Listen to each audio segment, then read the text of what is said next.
You're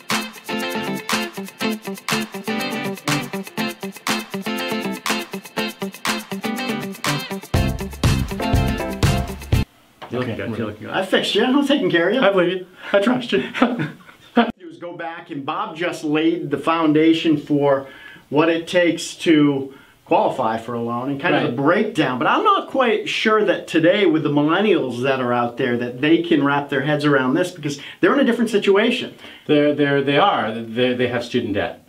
So how does that impact the numbers that we just went over? And it's a huge impact, because remember, we found if somebody makes $85,000 a year, couple, two incomes, that's $70-83 a month, they can qualify for $321,223 on a mortgage, assuming that they only have $567 a month in debt payments. But you know, a lot of first-time home buyers, millennials, have a greater amount of debt because they had to go into debt to put themselves through college. I'm going to scoot out of here. Make sure you look good on camera. Okay, that's great. Thank you. So I want to show the people who are watching how that impacts these numbers. So instead of $567 a month in debt, let's say that a buyer has, I don't know, let's say $800 a month in debt. So this number is now $800 a month. So if that's the case, then this number is no longer valid, because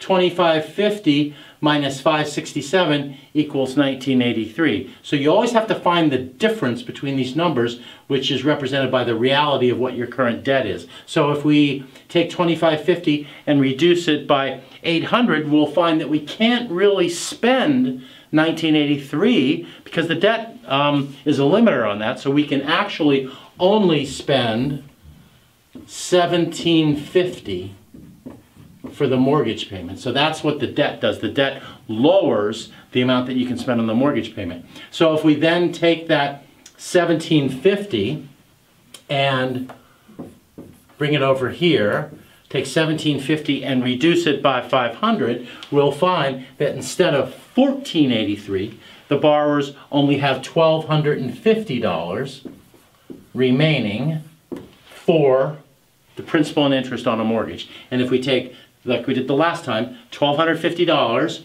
at 3 3/4% for 30 years, that would give them a loan amount of $277,750. So that's what happens when you have higher debts than these ratios indicate you should have. You have to adjust and back this number, the housing expense number, down to reflect the reality of your greater amount of debt. So a lot of times when I sit down with a first-time home buyer, they have more debt. And so we have to come up with a strategy. Is there any way that they can eliminate the debt so that they can actually spend this amount? Now, oftentimes there's nothing they can do, but sometimes they can refinance that student debt before they buy a house, and that would get them more in line with these numbers, or maybe back in line with these numbers. Or a lot of times, first-time homebuyers, they get a gift from their relatives. So maybe their parents or their grandparents or something could pay off the student debt or some of the student debt so that the numbers would be stronger for them or more in line with what we have here. So that's another consideration. Debt is a huge consideration in how much you can qualify for. Tim Bray here, Bob, Ruth. Hope this is beneficial to you guys. We're going to bring more to you in just a moment. Thank you.